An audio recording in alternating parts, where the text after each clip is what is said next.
જૂનાગઢ જિલ્લાના માળિયાહાટીના તાલુકા ગ્રામ પંચાયતો માટે ચૂંટણીનો સમય નજીક આવી પહોંચ્યો છે. લાંબા સમયથી રાહ જોવાતી આ ચૂંટણી હવે વાસ્તવિકતાની નજીક છે અને સ્થાનિક રાજકારણમાં ગરમાવો જામી રહ્યો છે.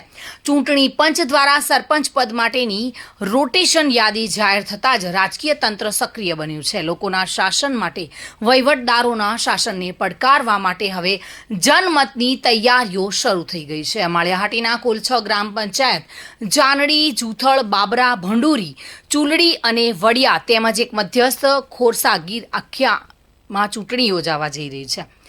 હાલ ક્યાંક સરપંચનો પદ ખાલી છે તો ક્યાંક વોર્ડના સભ્યના સ્થાનો ખાલી પડ્યા છે. શું આ ખાલી સ્થાનો હવે નવી નેતૃત્વ શક્તિઓથી ભરાશે? તે પણ એક મોટો પ્રશ્ન છે. ભાવિ ઉમેદવારો લોકસંપર્કમાં લાગ્યા છે. ગામે ગામ બેઠકો, ચાય પે ચર્ચાઓ અને ગઠબંધનોના હથિયારોથી આ ચૂંટણી એક લોકશાહી ઉત્સવની જેમ પર્વ ઉજવી રહી છે.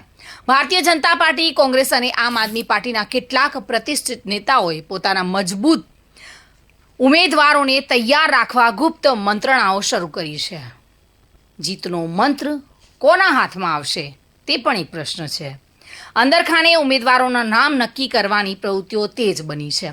કેટલાક ગામોમાં યુવાનો, મહિલાઓ અને નવા ચહેરાઓ પણ રાજકારણમાં ભાગ લેવા આતુર દેખાઈ રહ્યા છે. શું જૂના નેતાઓને નવી પેઢી પડકારશે? શું આ ચૂંટણી નવી દિશા આપશે? આવા અનેક સવાલો આ ચૂંટણીમાં ઉદ્ભવી રહ્યા છે. આ માળિયાહાટીના ગામોમાં રાજકીય ગરમાવો પોતાનો તાપ પેદા કરી રહ્યો છે. હવે જોવાનું એ રહેશે કે લોકો કોના હાથમાં ગામના ભવિષ્યની કમાન આપશે તેવી ચર્ચાઓએ જોર પકડ્યું છે. પ્રતાપ સિસોદિયા સાથે bureau report, today Gujarati news.